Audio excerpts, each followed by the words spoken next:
Imagine discovering that the fearsome crocodiles we know today actually have roots tracing back to the ancient oceans and Africa. Paleontologists in Egypt have just rewritten the textbooks with the unearthing of a groundbreaking fossil, the oldest known long-snouted crocodile.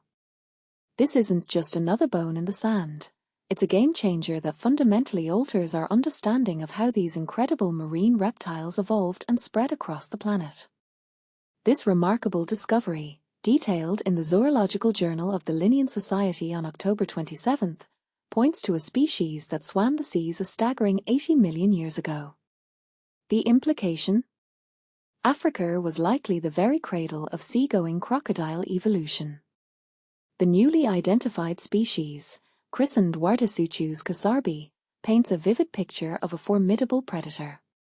Picture a crocodile-like reptile, stretching 3.5 to 4 meters in length, armed with an elongated snout and a menacing array of sharp, needle-like teeth. These weren't your typical freshwater crocodiles. Wadisuchus belonged to the Dyrosaurid family, a group of marine reptiles that thrived in the oceans and coastal environments during the age of dinosaurs. They were built for hunting fish and turtles in the shallow, coastal waters. Professor Hesham Salam of Mansoura University, the lead researcher on the study, explained that the fossils of Wadisuchus kassabi were meticulously excavated near the Kargar and Barizoe seas in Egypt's western desert. The team unearthed 2 partial skulls and 2 snout tips, representing for distinct individuals at different stages of growth. And this is the part most people miss. This collection of fossils allows scientists unprecedented insight into the development of these ancient crocodiles. Sarah Saber of Ashiat University, a key author of the study, highlighted the distinguishing features of Wadisuchus. Unlike other Dyrosaurids, Wadisuchus possessed 4 teeth at the front of its snout, a departure from the more primitive 5.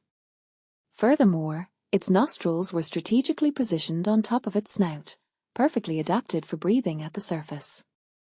These features, as Saber explained, demonstrate a gradual adaptation in the Dyrosaurid bite, signifying a crucial step in their evolutionary journey. But here's where it gets controversial. This discovery pushes back the timeline of Dyrosaurid diversification significantly.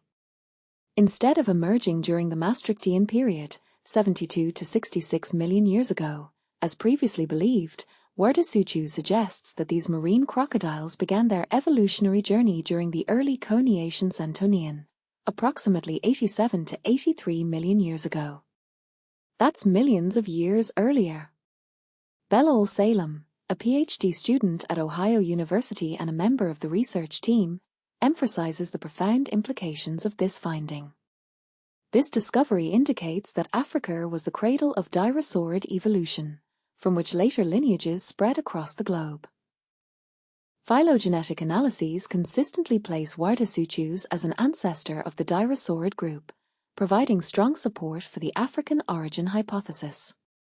The significance of this discovery extends far beyond simply rewriting evolutionary timelines. Salem passionately argues that Egypt's western desert holds invaluable secrets of our planet's deep past. However, he also issued a stark warning. These fossil-rich sites are increasingly threatened by urban expansion and agricultural encroachment. Preserving these sites, he insists, is a legacy for future generations of Egyptians. This groundbreaking discovery raises some important questions.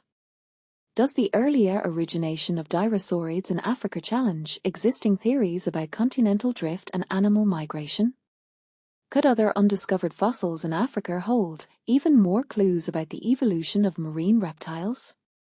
What steps can be taken to better protect these vital fossil sites from destruction? Share your thoughts and opinions in the comments below.